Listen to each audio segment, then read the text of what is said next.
ஏன் நான் கேட்கக்கூடாதா? நான் கேட்கக்கூடாதா? வீட்டில் ஒரு தவறு நடக்கும்போது அதை நான் கேட்கக்கூடாது.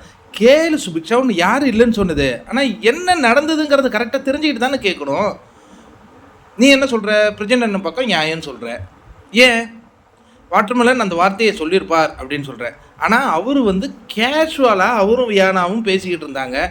பிரஜனை குறிப்பிட்டா சொன்னார், அந்த வார்த்தையை பயன்படுத்த வேண்டாம் அப்படின்னு வேணால் சொல்லியிருக்கலாம். ஆனால் அதை பிரஜன் மேலே தான் பயன்படுத்தினார் அப்படிங்கிறது என்ன ஒரு இது இல்லையே. இன்னும் ஒரு விஷயம் நான் உங்ககிட்ட சொல்கிறேன் சுபிக்ஷா. இவங்க வந்தாங்களே புதுசாக ஒரு அண்ணனும் அவங்க மனைவியும் வந்தாங்களே, அவங்களா இருக்கட்டும், அதற்கு பிறகு அந்த இப்போ கேப்டனாக இருக்காங்களா அவங்களா இருக்கட்டும், அவங்கெல்லாம் ஒரு குரூப்பிசம் உருவாக்குறாங்க.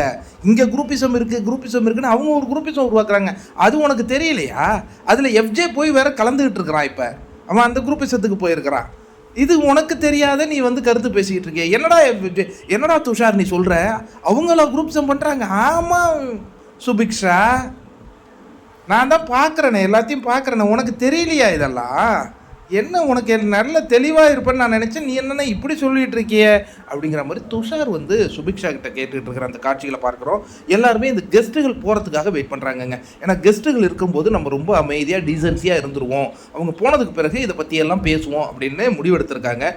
பட் கெஸ்ட்டுகள் 3 நாட்கள் இருக்க போகிறாங்க. ஆனால் கெஸ்ட்டுகளை நல்லா கவனிக்கிறாங்கங்க, நல்ல உபசரணை பண்ணுறாங்க. அவங்களுக்கு அந்த சூட் ரூமாக அந்த டீலக்ஸ் ரூமு கொடுத்தாச்சு.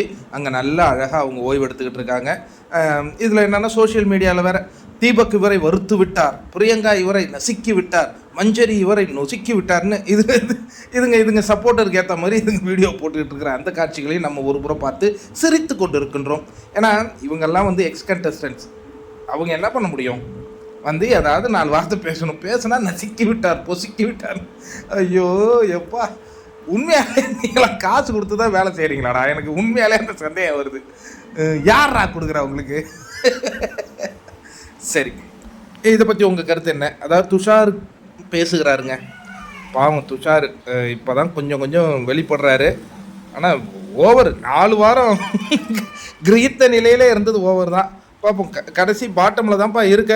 மக்கள் காப்பாற்றுறாங்களா இல்லையான்னு முடிவு வரும்போது பார்ப்போம்.